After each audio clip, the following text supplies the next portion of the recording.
Саламатсыңар урматтуу электромобилдин көрөрмандары. Бүгүн бизде обзордо BYD E5.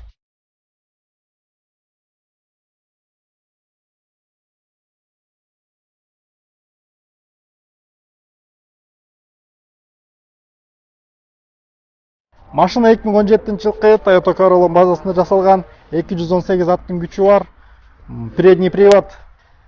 Бир заряд менен 200-230 км жүрө алат. Үйдөн зарядтасаңар болот, бизге келип зарядтасаңар болот. Ходовкалары Lexus RX 330-дан жана Toyota Estimaдан, Toyota Corollaдан келет.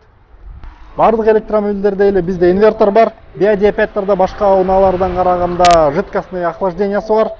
Расходниктерден тормозная жидкость, омывайка, адам башка эч нерсеси жок. Зарядтаган жери бул жерде. Fast charge жана үйдөн зарядтаганга кичинекей разъему. Дөңгөлөктөрү 16 размер, алдыңкы ходовкалары Макферсон независимый, арткы многорычажка независимый. Бизде багажник 350-400 литрдей, бир топ эле кенен. Үйдөн зарядтаганга зарядник жана бул жерде запаска инструменттер бар. Булунан комплектациясы эң жөнөкөй, магнитолобуз бар, биздин радиону кармайт.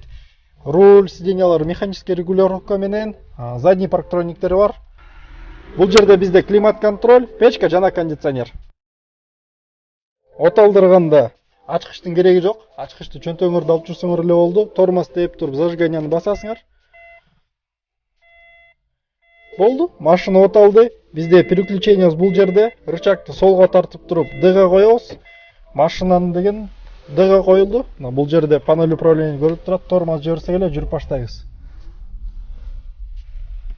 Машинанын тартышы деген 2,5-2 объемдогу машиналардай тартат.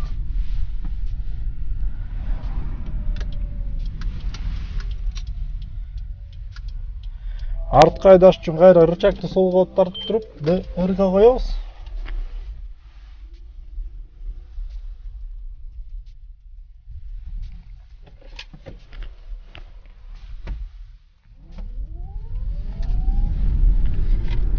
Машинанын тартышы 2,5-3 объемдогу машиналардай тартат. Шумоизоляциясы орточо.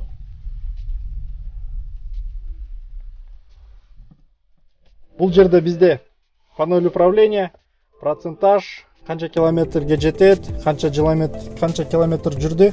Бул унааларда бизде азыркы учурда бир 10 чактыдай калды.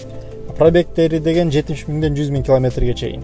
Азыркы учурда ушундай күн жылуу болуп турган кезде бир заряд менен 200-230 километрге чейин жетип атат. Машинанын аккумулятору железо-фосфат. Бул деген биз баарыбыз билгендей эле дүйнө жүзүндө эң жакшы аккумуляторлор. Литий аккумулятордон караганда көбүрөөк чыдап берет. Деградациясы азыраак болот, ысыктан коркпойт, сууктан коркпойт, күйбөйт. Салмагы оорураак. Бир минусу